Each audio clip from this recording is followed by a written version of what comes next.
Hello everyone, welcome again to my YouTube channel Omlan Chemistry, and today we are going to discuss about electromagnetic radiation. This particular topic falls under atomic structure chapter of NCERT class 11 textbook. Now what is electromagnetic radiation? As the term itself indicates, electromagnetic मतलब इस radiation में एक होगा electric part और एक होगा magnetic part. ठीक है, तो ये इलेक्ट्रोमैग्नेटिक रेडिएशन एक्चुअली में होता क्या है, इसका प्रॉपर्टीज़ क्या है, कैसे फॉर्म होता है, आज हम ये सब डिस्कस करेंगे.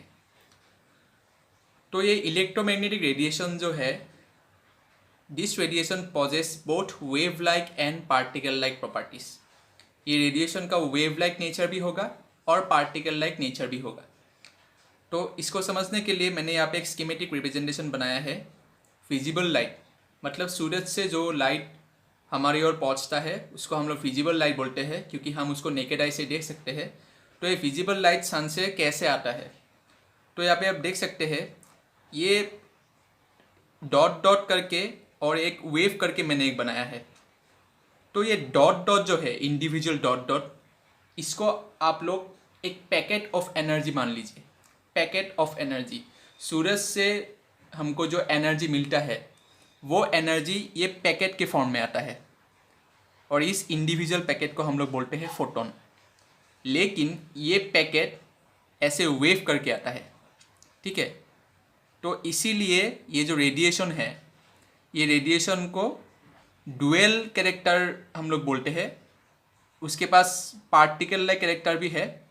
पैकेट जो एनर्जी का पैकेट जो है वो पार्टिकल लाइक बिहेवियर करता है, और साथ में ये पैकेट हमारी ओर ऐसे वेव करके करके आता है, इसलिए इसके पास वेव लाइक कैरेक्टर भी है. तो इसीलिए ये जो रेडिएशन है इसको हम लोग वेव पार्टिकल डुअल नेचर दिखाने का दावा करते हैं. ठीक है, अभी फिजिबल लाइट के अलावा और भी बहुत सारा रेडिएशन है जो हम लोग नेकेड आई से देख नहीं सकते. For example UV ray, X ray, gamma ray, infrared रे. जो हीट होता है वो एक तरह की इंफ्रारेड है. ब्लूटूथ रेडिएशन जो है वो एक तरह की इंफ्रारेड है. तो ये सब हम लोग नेकेड आई से देख नहीं सकते. तो उनका भी जो प्रॉपर्टीज़ है वो प्रॉपर्टीज़ ये फिजिबल लाइट की तरह ही है, मतलब वो भी एक इलेक्ट्रोमैग्नेटिक रेडिएशन है. तो जैसे फिजिबल लाइट के लिए ये जो स्मॉल स्मॉल इंडिविजुअल एनर्जी का जो पैकेट, इसको हम लोग फोटोन बोलते हैं. Similarly other radiation which are not feasible to us, visible by our naked eyes, तो उसके लिए ये जो पैकेट होगा एनर्जी का उसको हम लोग बोलेंगे क्वांटा. तो लाइट के लिए हम लोग बोलेंगे फोटोन और अदर रेडिएशन के लिए हम लोग ये बोलेंगे क्वांटा. अब ये जो वेव लाइक नेचर जो है इलेक्ट्रोमैग्नेटिक रेडिएशन का, इसका दो कंपोनेंट है. तो यहाँ पे आप देखिए, ये जो ग्रीन कलर का कंपोनेंट जो है ये है मैग्नेटिक कंपोनेंट. मान लीजिए कि ये ग्रीन कलर का कंपोनेंट वाई डायरेक्शन में है, ये है वाई डायरेक्शन. तो वाई डायरेक्शन में ये जो एक्स वाई प्लेन जो है, एक्स वाई प्लेन, तो इसमें ये ग्रीन कलर का मतलब मैग्नेटिक कंपोनेंट है. सिमिलरली ये जो एक्स जेड कंपोनेंट जो है, एक्स जेड मतलब परपेंडिकुलर है. अगर ये वाई जेड है तो एक्स जेड परपेंडिकुलर है. तो ये एक्स जेड प्लेन में जो कंपोनेंट है इसको हम लोग बोलेंगे इलेक्ट्रिक कंपोनेंट. अभी इंटरेस्टिंगली ये इलेक्ट्रिक कंपोनेंट और मैग्नेटिक कंपोनेंट इलेक्ट्रोमैग्नेटिक रेडिएशन में इंटरवोवेन है, मतलब एक दूसरे के साथ ऐसे लिंक्ड है, इंटरवोवेन. और वो ऐसे ही इंटरवोव होके एक पार्टिकुलर डायरेक्शन में फॉरवर्ड होते हैं. तो मान लीजिए ये इलेक्ट्रिक कंपोनेंट है और ये है उसका मैग्नेटिक कंपोनेंट. तो ये इलेक्ट्रिक कंपोनेंट और मैग्नेटिक कंपोनेंट ऐसे ऐसे करके जाएगा. तो ये एक दूसरे के साथ इंटरवोवेन है, लेकिन ये एक पार्टिकुलर डायरेक्शन में पल्सेटिंग कर रहा है, फॉरवर्ड पल्सेटिंग. ठीक है, तो इसका जो एक्स डायरेक्शन है वो है डायरेक्शन ऑफ प्रोपागेशन, मतलब इस डायरेक्शन में ये वेव जा रहा है. इसका जो एक्स जेड डायरेक्शन जो है, मतलब जेड डायरेक्शन में जो है दिखाया गया है वो है इसका इलेक्ट्रिक कंपोनेंट, और जो वाई डायरेक्शन में जो है, मतलब एक्स वाई प्लेन में जो है वो है उसका मैग्नेटिक कंपोनेंट. ये जो इलेक्ट्रिक कंपोनेंट और मैग्नेटिक कंपोनेंट जो दिखाया गया है इलेक्ट्रोमैग्नेटिक रेडिएशन में जो इंटरवोवेन है, ये सिर्फ एक ही पार्टिकुलर स्पीड में पॉसिबल है. नेचर ने इसे ऐसे बनाया ही है कि एक पार्टिकुलर स्पीड में ही ये इलेक्ट्रोमैग्नेटिक रेडिएशन का कैरेक्टर दिखाता है। और ये स्पीड है 3 × 10⁸ मीटर पर सेकेंड। ये सिर्फ लाइट का स्पीड ही नहीं, यूनिवर्स में जितना सारा इलेक्ट्रोमैग्नेटिक रेडिएशन है, जिसको हम लोग इलेक्ट्रोमैग्नेटिक स्पेक्ट्रम बोलते हैं, वो हम दूसरे वीडियो में आप लोगों को मैं समझा दूंगा कि इलेक्ट्रोमैग्नेटिक स्पेक्ट्रम होता क्या है, इसको कैसे अरेंज करते हैं। तो हर इलेक्ट्रोमैग्नेटिक रेडिएशन का एक फिक्स स्पीड है, वो है 3 × 10⁸ मीटर पर सेकेंड। और ये पार्टिकुलर स्पीड में ही ये इलेक्ट्रिक कंपोनेंट और मैग्नेटिक कंपोनेंट इंटरवोव होके एक दूसरे के साथ उलझते हुए आगे बढ़ता है। ठीक है, तो ये इलेक्ट्रोमैग्नेटिक रेडिएशन का एक बहुत ही प्रिंसिपल कैरेक्टर है कि इसका जो स्पीड है वो है 3 × 10⁸ मीटर पर सेकेंड, जो जिस स्पीड में इलेक्ट्रिक कंपोनेंट और मैग्नेटिक कंपोनेंट एक दूसरे के परपेंडिकुलर होके इंटरवोवन नेचर में पल्सेटिंग करता है फॉरवर्ड डायरेक्शन में।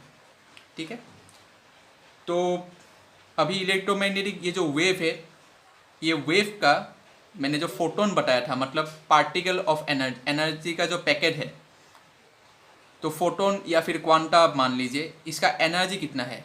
इसका एनर्जी है E = h न्यू। हर पैकेट का मतलब हर फोटोन का एनर्जी कितना होगा? E = h new. यहाँ पे h क्या है? h है प्लैंक्स कांस्टेंट, मैक्स प्लैंक के नाम से ये कांस्टेंट दिया गया है, प्लैंक्स कांस्टेंट। इसका वैल्यू है 6.626 × 10⁻34 जूल × सेकेंड।